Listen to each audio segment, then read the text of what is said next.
Good morning, everyone, and thank you, Sarah, for inviting me to this morning's session. Kerr Henderson, account exec with Howden, Scotland, also head up the commercial department in our Edinburgh office.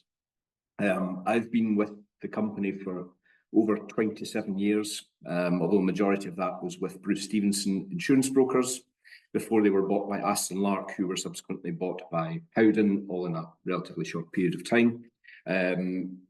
We have 6 offices in Scotland, so well placed to serve clients right across the country, and as well as a thorough branch network south of the border. Globally, Howden is a 30-year-old company founded by David Howden, now present across the globe, 20,000 employees in over 115 countries, still growing. 5th largest employee-owned company in the UK, and I think that's probably enough of all the corporate chat.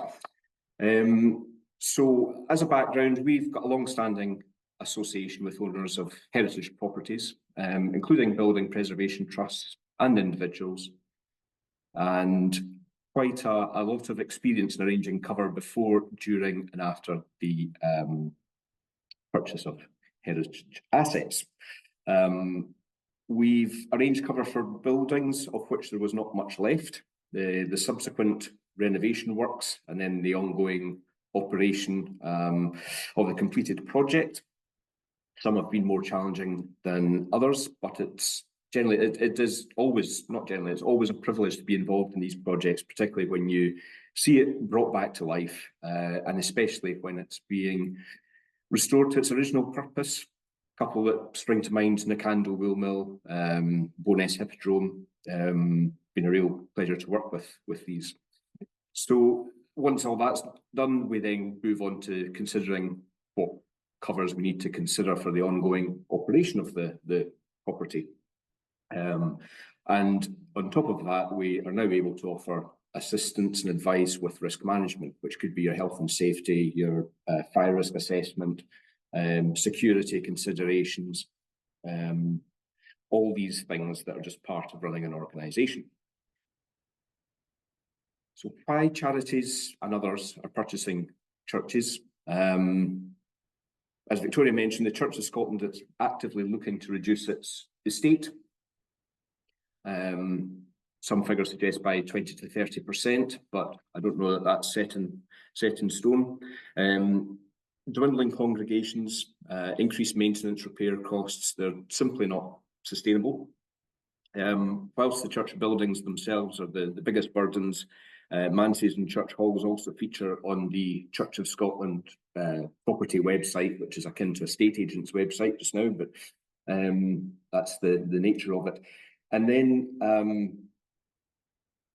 sort of not wanting to lose a valuable asset, local communities are looking closely at ways to rescue these buildings, I guess, from further deterioration or development by the private sector, whilst looking to provide a renewed purpose of the church building to the benefit of the wider demographic. Certainly very tempting to jump in, considering some of the prices that are being asked for what is a relatively large size of a building. So I guess in insurance terms, what do you need to consider before purchase? Quite a lot. The intention of this is not to turn anyone away from considering proceeding with a project. There's just some of the wider considerations that maybe aren't always thought of at the first hurdle. So from an insurance perspective, first and foremost, the building valuation. So we would say a detailed survey should be conducted to determine the condition and value of the church building. This is especially critical for listed or heritage properties, as repair costs can be significantly higher due to strict regulations on materials, methods of restoration. And you should ensure that the valuation reflects the reinstatement cost, the cost to rebuild the property, rather than just the market value, because there'll be a massive disparity between those two in the current climate when church is eager to offload. And the market value is way below the rebuild cost. The rebuild cost should include demolition costs, site clearance costs, architects, surveyors fees, planning costs, and then the rebuild itself, the actual stone and mortar to put the property back.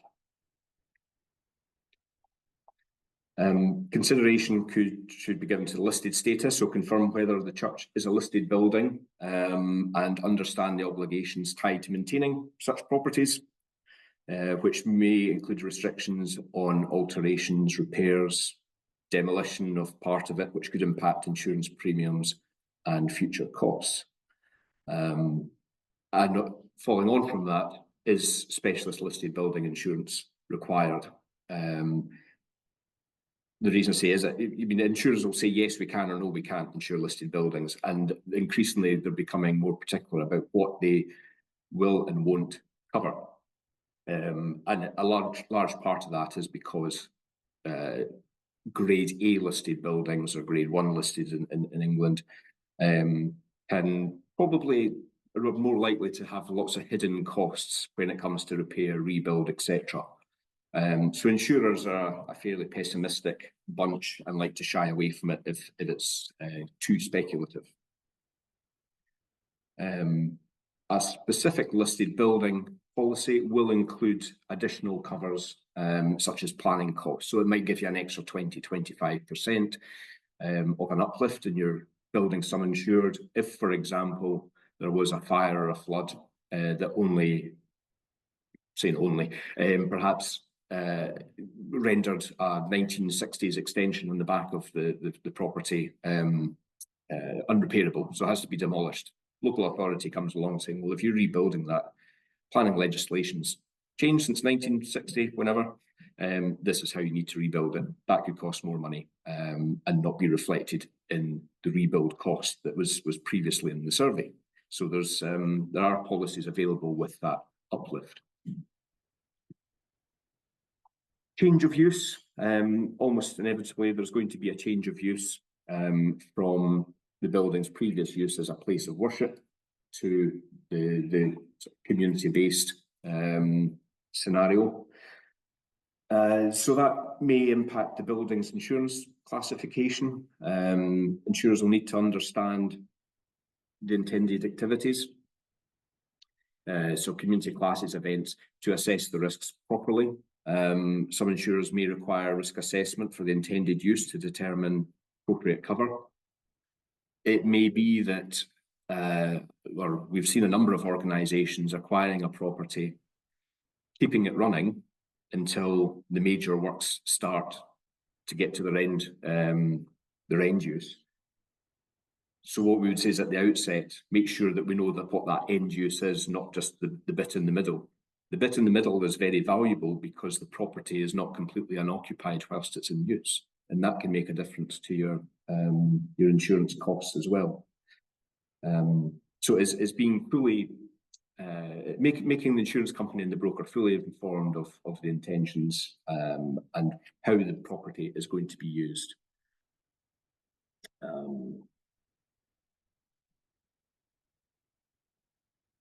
Moving on to insurance quotations. So this is a very movable feast, and I appreciate probably a lot of you on here today find this one of the most frustrating parts of the process. Invariably, insurers are reluctant to give anything resembling what we call a confirmed quotation too early on because their rates change regularly, their appetite changes regularly. Claims scenarios can change fairly regularly. In the past, few years, we've seen a lot more severe weather storm events. So that will have an impact on insurers' assessment of rates that they apply to any given scenario. So if they're asking to insure or quote for a £10 million property, well, ultimately that could potentially be a lot of damage in the event of a storm, which is a sort of increasingly common scenario. But you need to have some idea of the direction of travel to build into your funding applications. So yes, we look to obtain premium indications based on the outcomes of the considerations we talked about, the change of use, the listed status, valuations. These will generally be very rough indications initially. And even if they are confirmed by insurers, an insurance quotation is valid for 30 days, and then we have to revisit it. So any subsequent changes to your plans may affect the quotations provided. So it's always worth going back, revisiting it, saying, right, we're doing this now. We think we might do this. We know we're not going to get a hot food license, so we're not going to be doing that. And we can get updates as required. If you happen to be privy to what the church was paying in insurance premiums, please don't use that as a guide. The Church of Scotland scheme has been in place for hundreds of years, certainly over 100 years, has been designed solely for the church. So it's a policy that nobody else is able to access in terms of the rates being applied, the terms being offered, lack of cover restrictions. It's pretty unique and is not an accurate reflection of what we would term open market rates. So yeah, as I say, it's very frustrating, particularly when you know what a premium used to be and then what it's likely to be going forward. There's a big difference. Insurers are becoming increasingly particular about the level of detail required to provide an indication. As I say, more onerous around the terms provided. There's not just the premium, but also the additional burdens of insurance that might be placed upon you, ultimately to reduce the risk of a claim. So that could be regular inspections, that could be additional security, fire protections, etc. So there's a number of things that they might require you to do.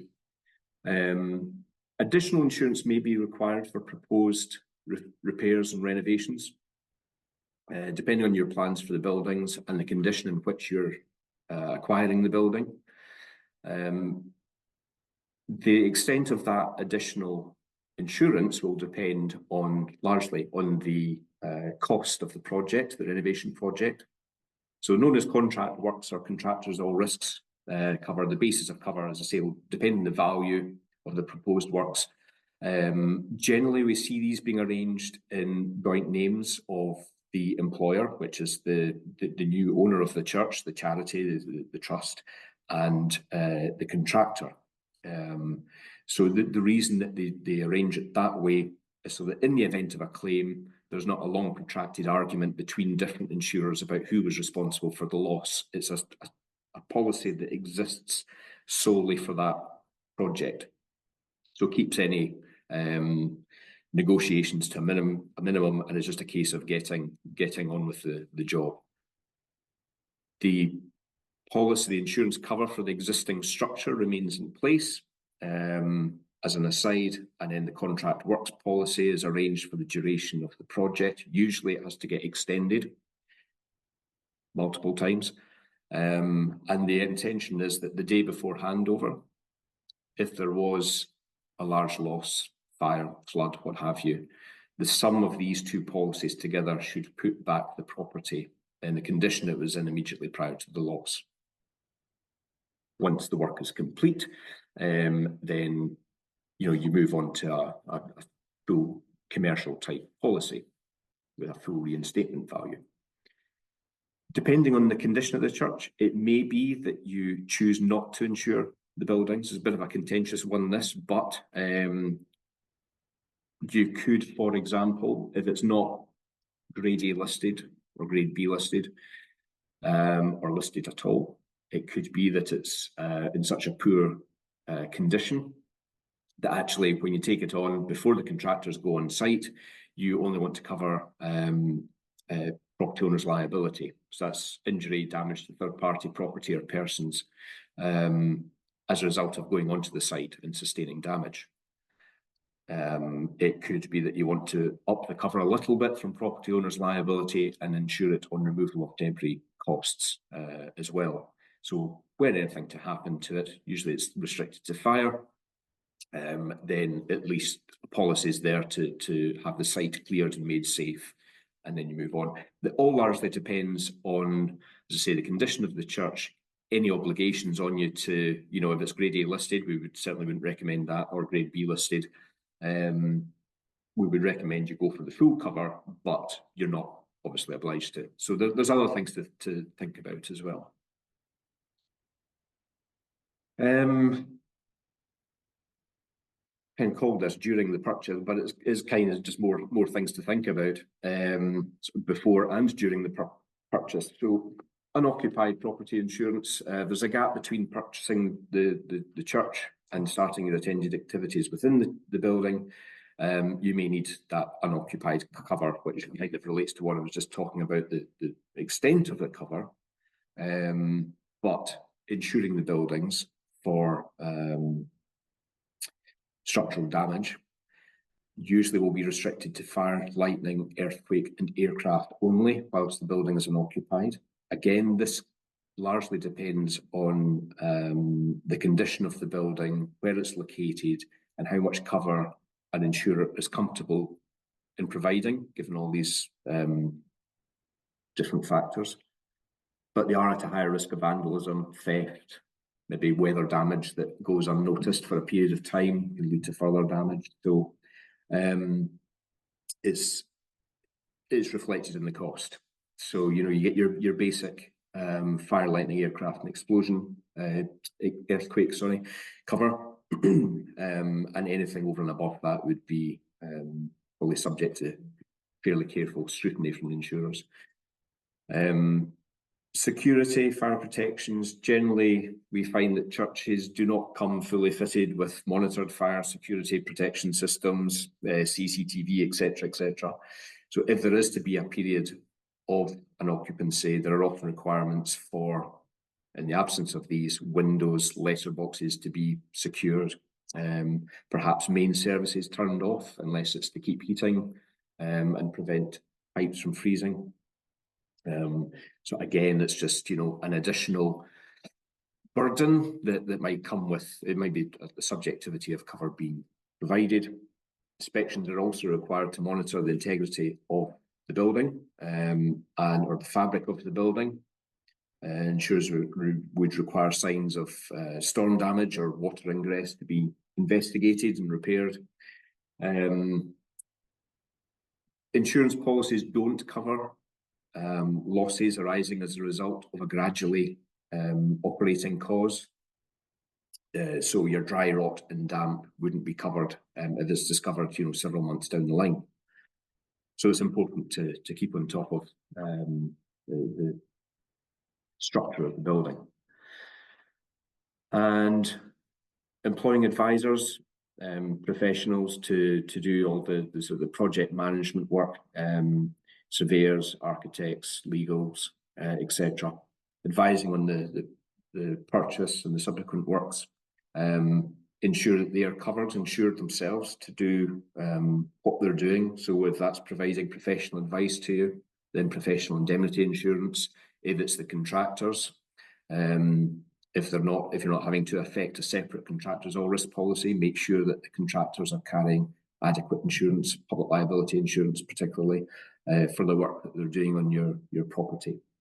Bearing in mind, some contractors might only have £1 or £2 million worth of public liability insurance. Do you need to ask them to increase that to work on your £4 million property, for example?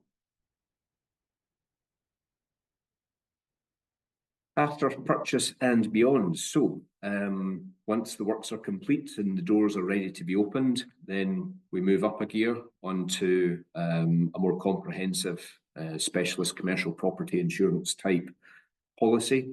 So it'll have much wider scope of cover. So as well as your fire, flood, and storm damage, then, you know, the listed building restoration cover that I alluded to earlier would be invaluable for listed properties. You want accidental damage cover on the buildings and the contents. Should you've purchased new contents, you might have purchased audio-visual equipment, catering equipment, might even be a marquee if the grounds lend themselves to having weddings. All these things should be considered and added up effectively. The public liability insurance is critical. The charity or organisation will be responsible for injuries or property damage affecting visitors or service users. For example, visitors tripping on uneven flooring, equipment used during activities. If you own that equipment and you're negligent, then they could successfully pursue you, potentially successfully pursue you for damages. Employers' liability insurance is, if you employ staff or use volunteers, then it is a legal requirement to protect against workplace injuries or illnesses. So all of the activities that you are looking to carry out need to be considered and conveyed to the insurance company and your advisors. Make sure that the policy, particularly the liability, is going to respond in the event of an incident. Generally speaking, just now, I would say any listed property or any property that's a substantial sum insured. I'm just thinking about some of the intended uses of these properties. If you're thinking of installing kitchen equipment with cooking equipment, particularly frying equipment, which is not common, but it's not to say it won't happen. As a bare minimum, insurers are asking for some sort of fire suppression system to be installed, which has a cost to it. It affects the aesthetics of the property and might be another hurdle through planning, depending on what's required. So again, just something else to potentially consider. It might be that if you're going to be an event venue, hosting weddings, concerts, large community gatherings, then again, if there's quite a lot of outlay ahead of these things on your part, then a separate events policy might be worth considering. All depends on your intended use. Heritage properties often require regular upkeep to comply with listing requirements. So ensure that the insurance policy covers repair costs for damage to listed features, such as stained glass windows, unique masonry, timber structures, etc. And as I say, that historic restoration clause, a policy that provides that, is likely to be more specialist and is likely to be a little bit more expensive. It's not always the case. We do find that the specialist insurers, they know how historic properties burn. And they know that in the event of a major fire, for example, you're likely to lose the roof, the windows, the doors, and perhaps a gable end. So they're pretty confident that the scenario of a total loss is very unlikely. And so their rates reflect that. So rather than charging you a full whack on X million pounds of buildings, it's reduced to reflect the fact that they're probably never going to have to spend that much on the full rebuild. Skipped ahead one, sorry. Business interruption insurance. So yeah, that's another key factor. If community events are going to be a key income source, then consider your loss of potential revenue and what impact could that have on the organisation. So again, if a week before a large wedding, which is going to be quite meaningful income, if there was a claim that gets cancelled, then you want to know that your income is protected.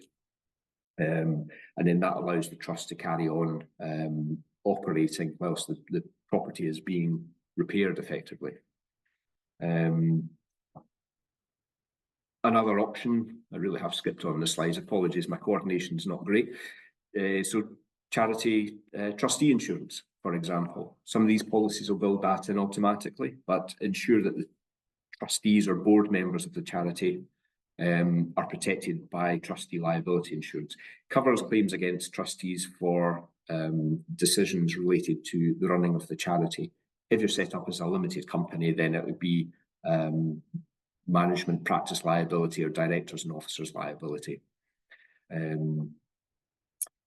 So some of the key implications, I guess, in summary: higher insurance costs. Premiums for listed buildings are generally higher due to the requirement for specialist materials and repair methods.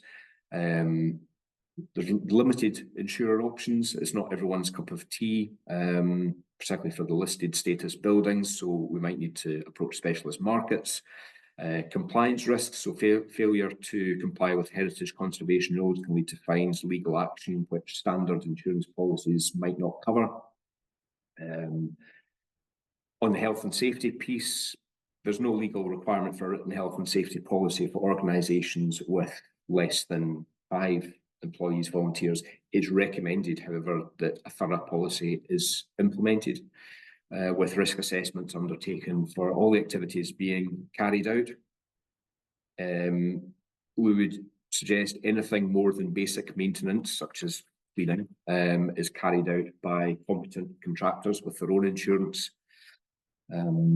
Most insurance policies will carry a requirement that the electrical installation is inspected at least every 5 years, with PAT testing being done annually. And so in broad terms, a thorough, well-managed health and safety policy is your first line of defence, effectively, in the event of an allegation of injury or damage to property. And then finally, the insurance policy can be kept up to date. So it's about talking to your insurance advisor, insurance company, and that review. If you have any sort of capital expenditure in the course of the year, let them know what you've bought, and then review it more detail on an annual basis, because the public liability is generally rated on a combination of visitor numbers and revenue. Business interruption is rated on revenue. Employer's liability is rated on wages figures, and in different categories of wages figures. So your cleaning staff will be rated more highly than when I say rated more highly, it'll cost you more to insure than clerical and admin staff. So all these things should be reviewed and kept up to date on at least an annual business.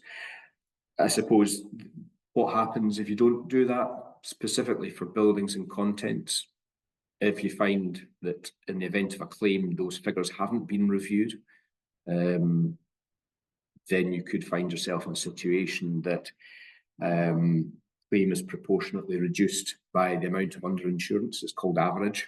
So if the insurers invoke the average clause, then they're effectively saying that you're self-insuring for the bit that's not sufficient to reflect the true reinstatement or replacement cost of the buildings and the contents.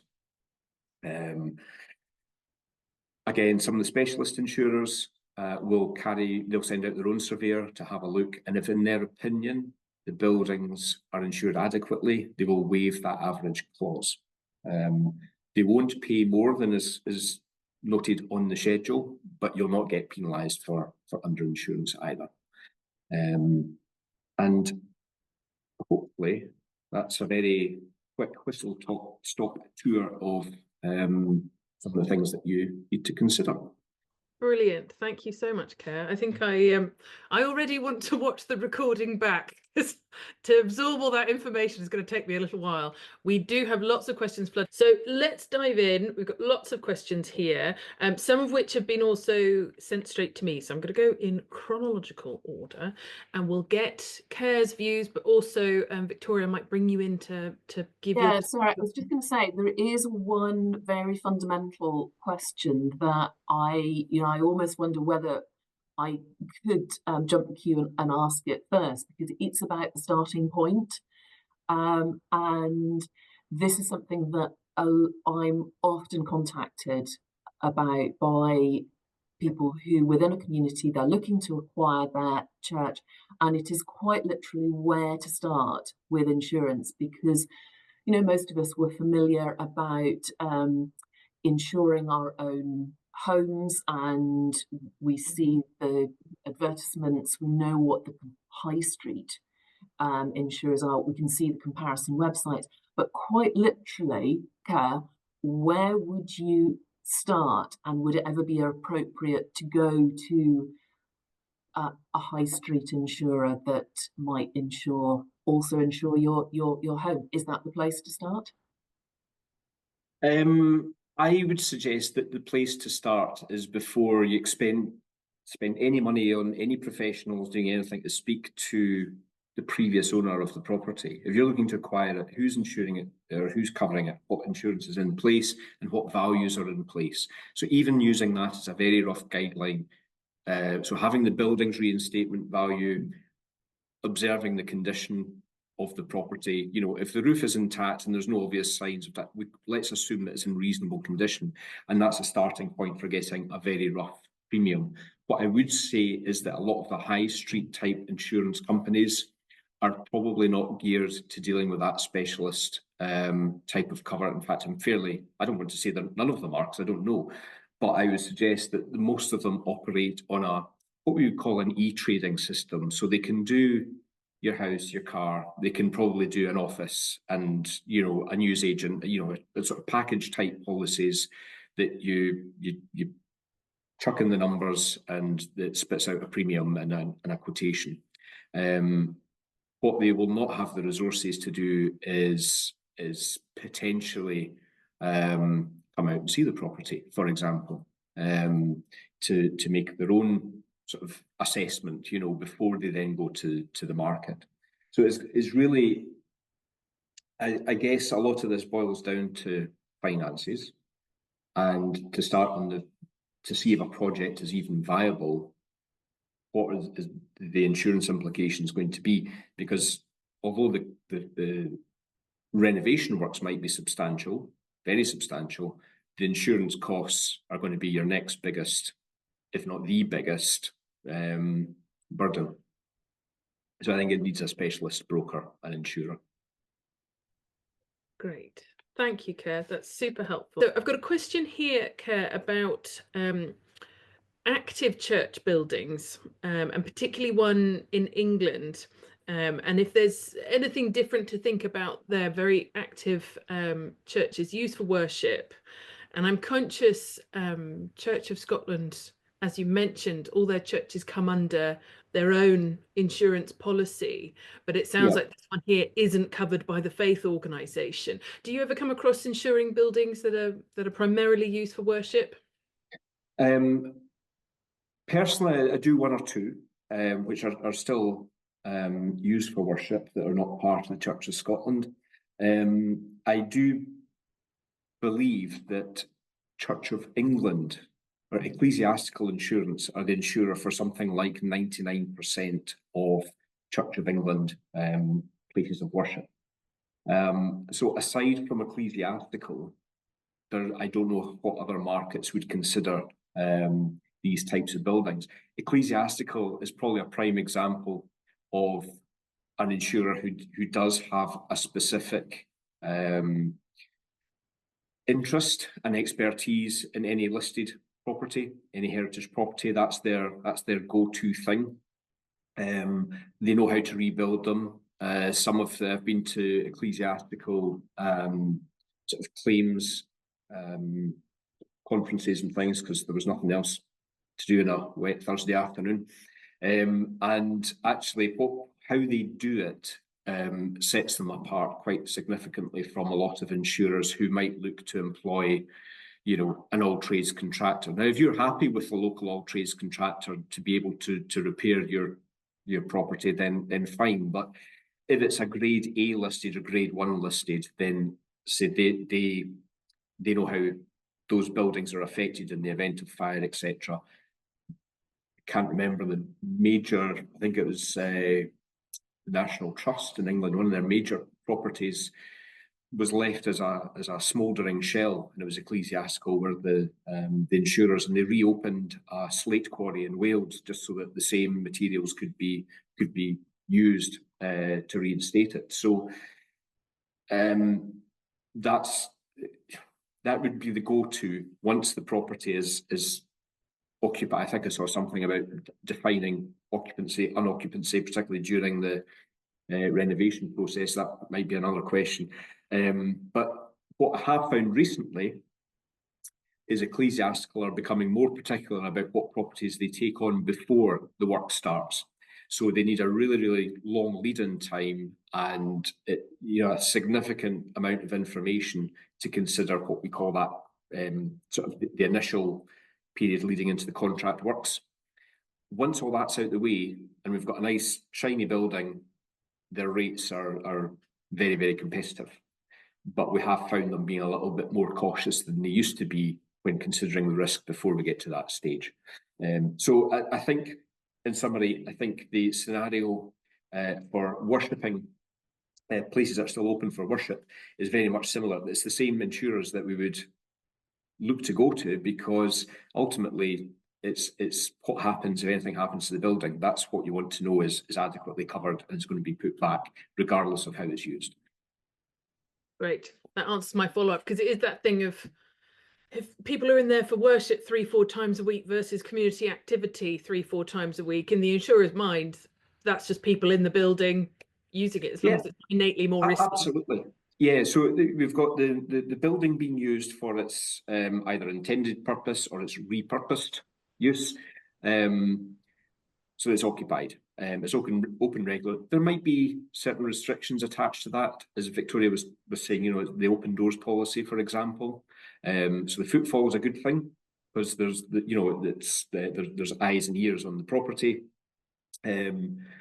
What we would probably normally expect to see in such a scenario is what we would call a visible signs clause. So theft from a building would be perhaps excluded unless there was visible signs of forcible and violent entry. If there are contractors on site during a renovation project, for example, insurers would still consider that as unoccupied because it's not being used for its intended purpose. And there's an increased exposure from contractors depending on the works they're doing. If they're doing roofing works, particularly hot roofing works, if they're doing any varnishing works, so there's an additional electrical load on the property. So they perceive that to be a bit higher risk. But then once that works out the way, then yes, it sort of settles down again. Great, thank you. And always remember to go for the builders that don't bring a deep fat fryer with them, because that really changes things. It's always wise, yeah. Sandwiches only. Yeah, sandwiches only. The next question here: can you advise on cover and an approach when restoring a grade 2-star listed chapel when the building is such a condition that we cannot really currently hold services due to the conservation work? So yes, I mean, that's really probably what you've covered. So the insurers deem the building to be unoccupied and significantly wish to up the premium. So they do, because they do there?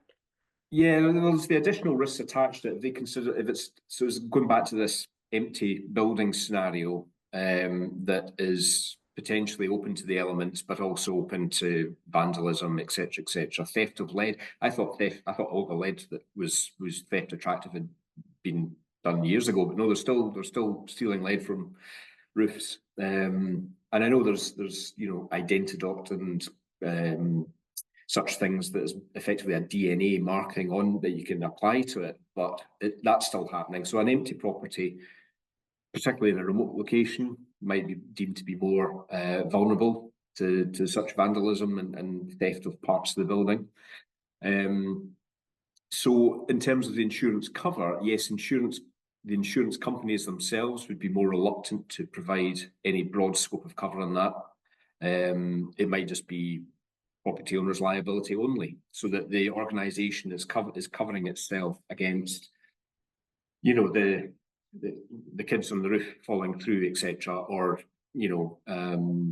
getting into the building and sustaining an injury, even in a graveyard, if the graveyard part of that.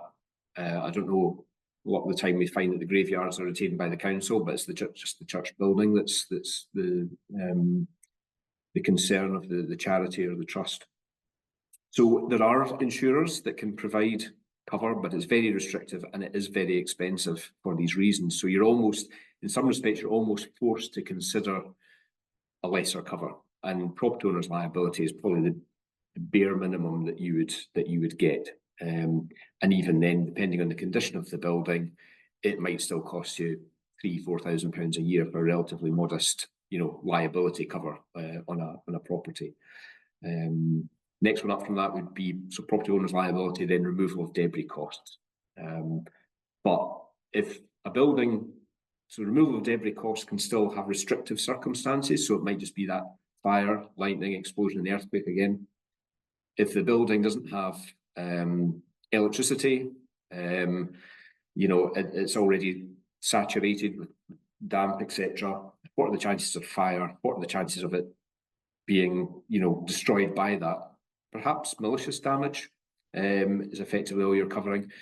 So the cleanup costs and the removal of debris costs would only be in relation to damage caused by those restricted perils. Again, it's weighing up, well, what are the chances? What is the risk, and how much can I pay to mitigate that risk?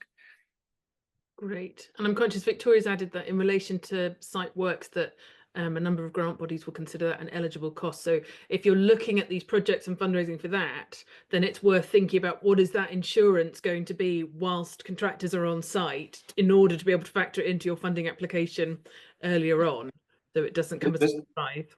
Yeah, this is the extremely frustrating point from the insurer, from our perspective, going between the insurers and our clients, is that we're saying give us as much notice as possible so that we can get quotes, we can analyse the markets, we can look at the options, but at the same time the insurers are in a position just now where they're saying, well, there's no hurry on that, it's ages away, we'll not, we'll put that to the bottom of the list.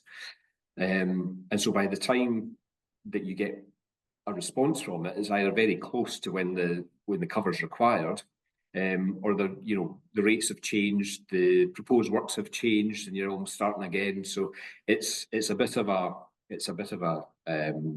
frustrating aspect, I have to say. But I think the key to that is let your insurer and your broker know as far in advance as possible what your plans are, roughly how much they're going to be for the roof repairs, etc., and then can manage expectations accordingly. Great, thank you. So that's about information sharing. We've got a question here that goes back to something you've touched on a couple of times about site clearance opposed to rebuild. And they're just saying, can you give a bit more information on that? Is there a specific name that you'd ask for if you're asking for that site clearance cover, not rebuild? Yeah, just removal of debris costs. So removal of debris. So if you're looking at a pile of rubble one morning, how much is it going to cost for somebody to come in, clear that, take it away, and make good the site. Like everything else, that's not necessarily a cheap thing these days. I mean, you might still have to cover it for $250,000, $500,000, depending on the size of the structure, the size of the site, etc. But removal of debris costs is the generic term for that kind of cover. Great. And I guess we need to be clear there, that's not making good the ruin or what's left. You're still quite likely to be left with some sort of dangerous structure, but the rubble will be gone and the site will be cleared. Yeah, I mean, the extent of, I think that's probably a negotiable element that you've touched on there, because if, and the insurers would probably, hopefully agree, that to leave a structure in an element of disrepair or an element of danger, they might say, well, we've cleared the site and you're left with this. But if they're still covering you for property owner's liability, that dangerous structure is a liability, then becomes a liability risk, even though the ground has been cleared of the loose rubble, etc. So actually, it would probably be, and bearing in mind a large loss is going to attract the attention of a loss adjuster. So they would be the ones, acting on behalf of the insurance company.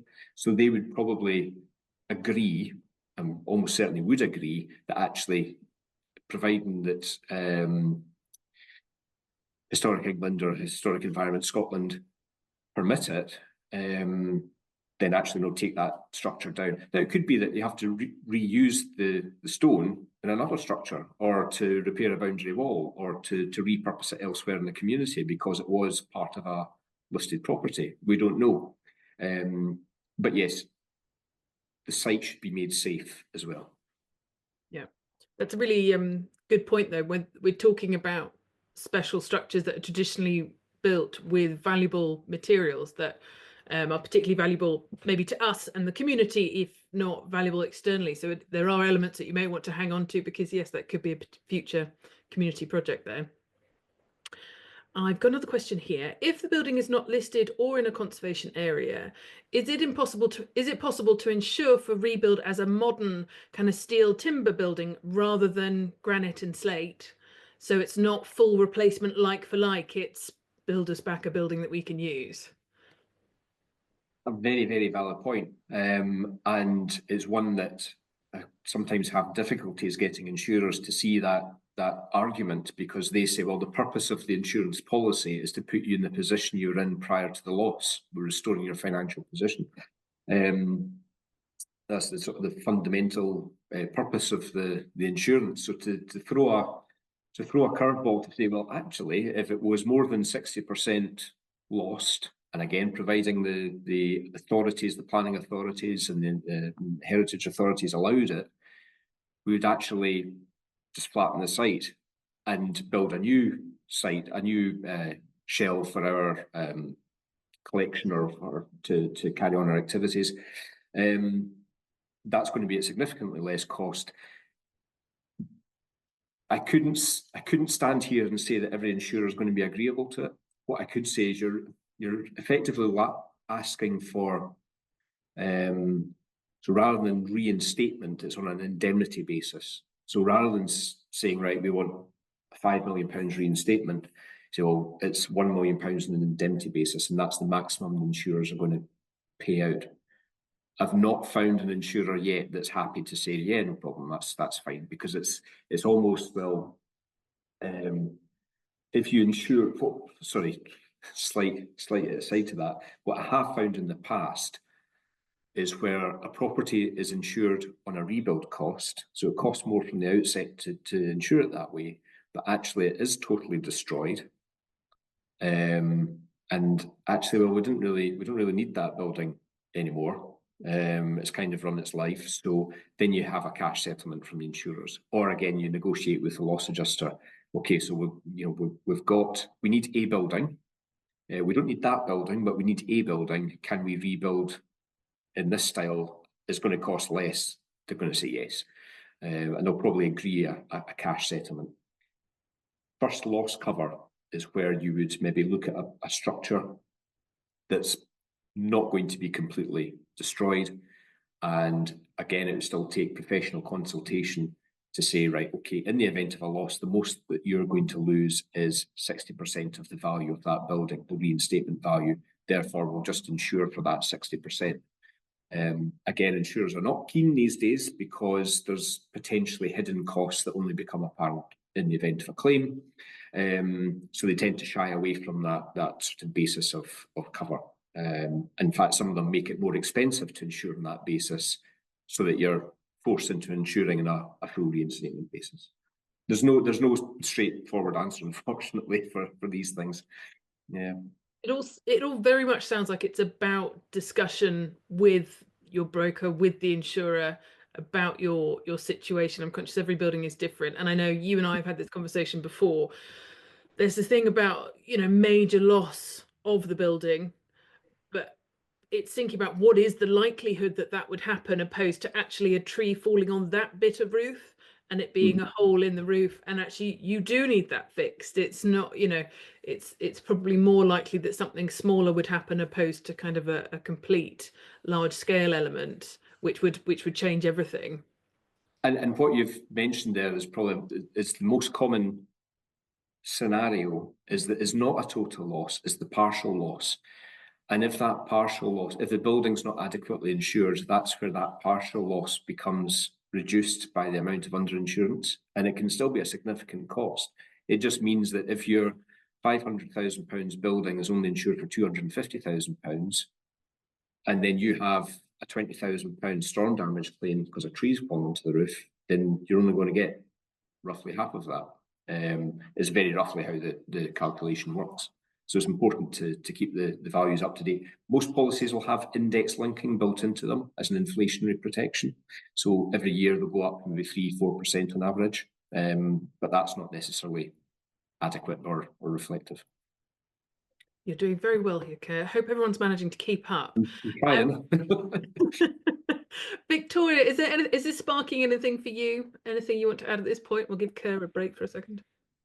No, I think it is just exactly that point that you've made, Sarah. It's about that dialogue and the sharing of information with your insurer, with your broker, and I think that can build up over time. And I guess, is it how often, this is like going to turn out to be another question for Kerr, you know, how often should you be going back to the market to look at, well, we're insuring for X at the moment, can we get something more competitive? Again, we're all familiar doing it with our own home insurance, our car insurance, but if you found an insurer who understands your need, should you be sticking with them? Or if your premium goes up by 20% from one year to the next, do you start again? I wouldn't say you need to start again, but your broker should be testing the market for you anyway. So yes, it should be led by the broker to carry out that exercise, even if the result of that exercise is not necessarily going to be a more competitive premium or solution. It might just be a benchmarking exercise to demonstrate that what you've got in place is competitive, or is competitive. I'm not saying it's cheap, but it's competitive in the market for what you need. And I think that's crucial. It's a sector where we don't see much in the way of insurance companies chapping our door saying, oh, by the way, we're really hot on, you know, A-listed redundant churches these days. Please, can you insure all of your prospects to us? But as I say, I know who our preferred options are for the nice, shiny, finished projects that are in regular use, etc., etc. It's at the other end. It's the empty properties where there's probably a few more insurers now that will consider them. It's at a price. So again, it's that, you know, what do you need? When do you need it? Give us as much time as possible. We go around the markets, we explore those options, and can report back. But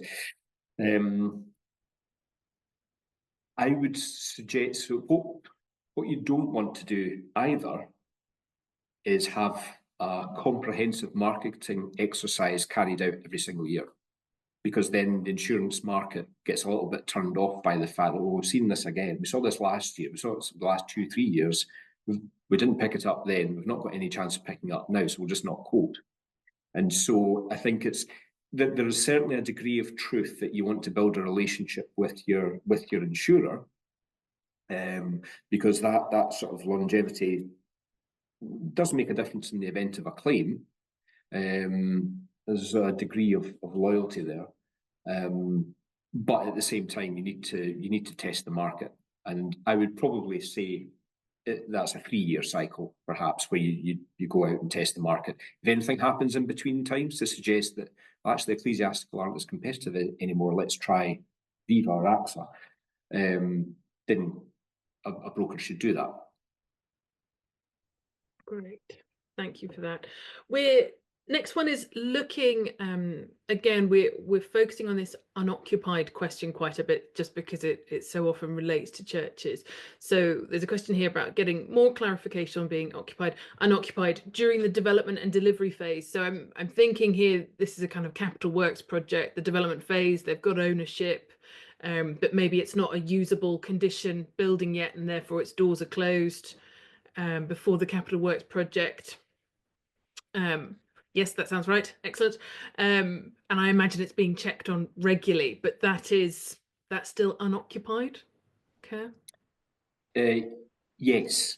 It is, unfortunately, because it's not being used for its intended purpose. And in fact, that particular set of circumstances, which I probably should have touched on earlier, is perhaps even a condition of cover applying whilst the property is unoccupied. So even though it's not being used, it's not perhaps in a condition to be used fully for its intended purpose or intended end use, there might be a policy condition that the property is regularly inspected and that it's recorded, and that any defects are made good, without delay.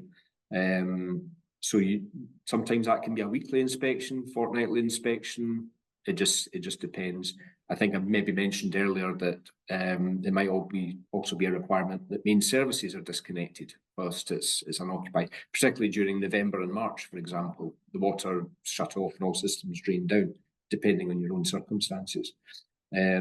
So if it was being used once or twice a week for, a community group to use a part of the building, if there were choir groups meeting, once, twice a week to use a part of the building, that wouldn't necessarily carry the same burden of unoccupancy, because it is being used reasonably regularly. And so it might be that the rates applicable are still a little bit higher than a fully occupied building. The reality is, are any of these properties occupied 7 days a week from 9 AM to 5 PM or 6 PM? Probably not, but it's just demonstrating regular activity within it. Great, thank you. I've got a question that ties in with this as well. I'm going to jump around a bit. I'm going to act this one out for you, Kerr.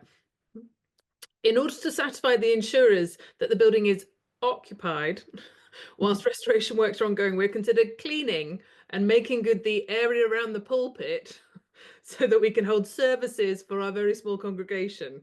Is this a feasible and acceptable strategy to meet the occupied status? Lots of inverted commas, but I would suggest that yes, because it is being used, for services. There is a function to the building, so it's being opened up. People are coming in. What I would say is that in circumstances like that, particularly when restoration works are ongoing, absolutely vital that risk assessments are carried out for the areas that are being used, around the pulpit, for example. How easy is it for people to get in and get back out sort of safely? Presumably these are not happening whilst works are ongoing. Literally at the point, it'd be very noisy for a start of dimension, but it's assessing that risk as well. So I would suggest that yes, if there was that degree of use that's not, if it was cleaning in terms of a cleaner going in once a week to make sure that there wasn't too much builders rubble and dust about, no, that wouldn't be occupied. But if the area was kept clean and there was activity by third parties, then I would suggest that that's a degree of occupancy and should be looked favourably upon, is the most diplomatic way I can probably answer that. But it's certainly not completely unoccupied, so that should be considered in the terms. Great, thank you. That could be my over-dramatised version of the question. Sarah, can I just sort of touch again on that? And I think it's this significance of meanwhile uses, and if a community has acquired the building in order for the building to become something else, perhaps a museum with cafe and so on, but there is a defined end use, but you have this fairly long development period. I think the huge advantage of meanwhile uses, if the building does have its services switched off, there isn't water, there isn't heating, there isn't electricity, I think it is still possible to provide, and yes, it's done safely and you have your risk assessments in place, it is still possible to be creative about the way in which people interact with that building in order for it to be used and occupied. the use of regular services, yes, that's certainly come to an end, and you haven't yet achieved your end goal. But this period in the middle that we know from heritage projects can last a matter of years. But that creativity of working with what you've got to animate the building, I think is so important. And it has a financial benefit, but it also has that benefit of engaging people. That's a really good point. point. I would agree wholeheartedly, and just to give a sort of scenario where that is the case, is a property that we've been, an organisation that we've been working with, who are looking to acquire a very significant church, and they were looking to acquire it, and they have relatively grand plans for it in terms of, you know, the cooking facilities, toilet facilities, etc. But that's going to be 12, 18 months further down the line. In the meantime, it's being used by the organisations that used to use, apart from the worship aspect, that were used to using it for, I think, even the local authority, the local council have certain ceremonial sort of duties that are carried out in the property. It could be the scout group have their whatever services that they might have. So they're continuing to do that, plus other community groups. And because that was happening, even though there's this much bigger project further down the line, which will carry its own risk, we were able to secure competitive terms because it was being used in the interim for what you would expect it to be used for. And then that insurer that's on board will have built up that history over the year and realised, well, this is a well-managed risk, let's just move on to the next phase. And yes, we'll continue to provide the cover for all the things we discussed about, like contract works, etc. So yeah, it's a very valid point that as brokers, we need to tell a story to the insurers, and it's what we have and what information we can get to tell that story and paint it in the most positive light without covering anything up or you know, denying anything. So yeah, that's super helpful, and I think it answers another question there about what information you put to brokers when you go and ask for that kind of initial quotation and advice. Is yes, you need to equip the broker with the story to be able to tell it. And I think this all feeds into that planning. When you're thinking we're going to take ownership of this building, or do we want to take ownership of this building, it's really helpful to know. You need to try and avoid thinking, well, we'll take ownership and then we'll buy ourselves a bit of time and close the door for 6 months or a year while we figure things out. Actually, ideally, you need to be thinking now, what could we regularly get people in the building for? Even if it's not permanent, it's just temporary, it's just maybe a pop-up or a trial, but it just gets people in there maybe a couple or a few times a week. But it's good to be thinking about that early on. Great. So we've got questions here, and we've got a couple of minutes left. Let's see how many we can get through. Kerr, what is your experience of the specialist insurance market for historic buildings in Scotland? It's saying here that it obviously sounds like Ecclesiastical slightly has England covered. They've got a good chunk of Scotland covered as well. Not just on sort of ecclesiastical buildings, but the sort of the listed, you know, the heritage environment is their bread and butter. I mean, they're slightly diversifying now because they'll look at more modern museums and boutique hotels, etc. But they're founded on that sort of listed building type sort of risk, if you like, and particularly where there's a more sensitive element to rebuilding and reinstating. Aside from them, it's not to say, I mean, I've got risks that are maybe more, well, they're definitely more sort of museum type risks, even industrial museum type risks. And so depending on that side of things here, you know, there's nothing to stop your Avivas, etc. For quoting on it, but that's on a more sort of commercial type, common all garden commercial combined policy. So yeah, they are very prominent up here, and probably again because of the policy cover that they have and how they react in the event of a claim, would be our sort of almost default in the first instance, particularly when we're at that very early stage of trying to get some indications of premium together. Brilliant, thank you.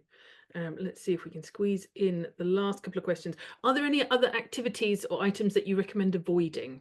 We've talked about our fryers, but anything else that you're conscious of is a bit of a no-no for church buildings if you want to keep your premiums? Rock concerts are probably not up there on the attraction to insurers. And well, joking aside, you know, I suppose it depends how well the acoustics work in a building. It's probably not suitable for that anyway.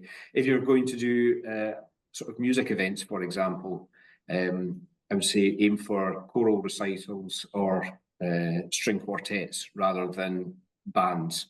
Again, because there's all the things you can associate with, you know, a bigger music event. There's the electrical load, there's the cables, there's all. Now, most people will bring in outside people to run these things and organise these things, and they're essentially only hiring out the venue for these things. But there's also the risk to the fabric of the building. Catering's the big one. I mean, anything that involves flames, heat, etc., is a bit of a no-no. A burden on the electrical system is a bit of a no-no. Other than that, I think it's just bearing in mind what the property lends itself to.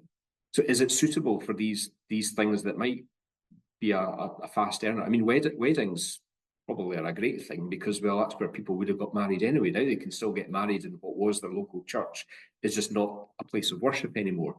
But again, if you're doing that, well, who's doing the catering? And is the catering going to be in a marquee outside? Is it going to be, if it's in the hotel down the road, fine. But if as a charity or organisation you're looking to provide that package, the ceremony itself is the easy bit, but what else are you going to be doing around that might be more, it might be a riskier activity? So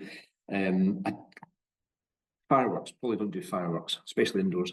But yeah, it's common sense. It's kind of, and again, that's almost, well, if there's a local community getting around the table thinking, right, we're looking to acquire this property, what can we do with it? And at that stage, when we were talking about getting reinstatement valuations, speak to the broker and say, this is what we're thinking of doing with it. Do you know of any hurdles that will come up against along the way? So thank you very much to Kerr for the main presentation, all the answering of the question. So, and of course, thank you to Victoria, our partner, and stepping in with a bit more information about Historic Churches Trust. That was very helpful. It's been great to have so many people here. We will send out the recording of the presentation, so you'll have those to hand again, and we'll let you know about the next event in the series, what's coming up. If you have any particular ideas or please let us know. We're always happy to shape things around you. So we'll hopefully see you at another event soon. Thank you again. Bye for now.